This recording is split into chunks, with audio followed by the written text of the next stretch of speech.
মুসলিম সমাজের সবচাইতে বড় যে জালিয়াতি হইছে সেটা হইল কলেমা নিয়ে জালিয়াতি। ইসলামের প্রাণ হলো কলেমা, আর সেই কলেমাকে এখন পাল্টে ফেলা হয়েছে। ইসলামের কলেমা ছিল লা ইলাহা ইল্লাল্লাহ মুহাম্মাদুর রাসূলুল্লাহ। লা মানে নাই, ইলা মানে বিধানদাতা, ইল্লাল্লাহ মানে আল্লাহ ছাড়া, অর্থাৎ বিধানদাতা হিসেবে আল্লাহ ছাড়া কাউকে মানি না। ভাই, রাসূলের যুগে সাহাবীদের সাথে কাফের মুশরিকদের যত দ্বন্দ্ব হয়েছে, সংঘাত হয়েছে, ওইসব দাড়ি টুপির জন্য হয় নাই। কি জন্য হয়েছে জানেন?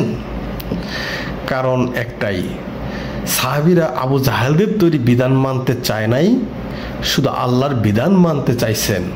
কারণ তারা ভালো মতোই জানতেন আল্লাহর বিধান না মানলে কলেমায় থাকা যায় না, মুসলিম থাকা যায় না।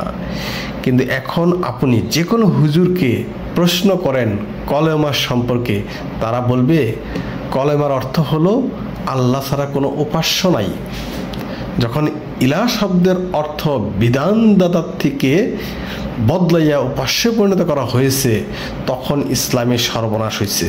কারণ আল্লাহর বিধান তো আর মানা লাগতেছে না, আল্লাহর উপাসনা করলেই হয়ে যাইতেছে। এর ফলে আপনারা নিজেরাই দেখতে পাইতেছেন আজকের মুসলিম বিশ্বের প্রত্যেকটা দেশে মানুষ নামাজ পড়ে, রোজা রেখে জিকির আজকার করে আল্লাহর উপাসনা করতেছেন, কিন্তু তাদের জাতীয় জীবনে চলতেছে মানুষের তৈরি বিধান, ইবলিসের বিধান।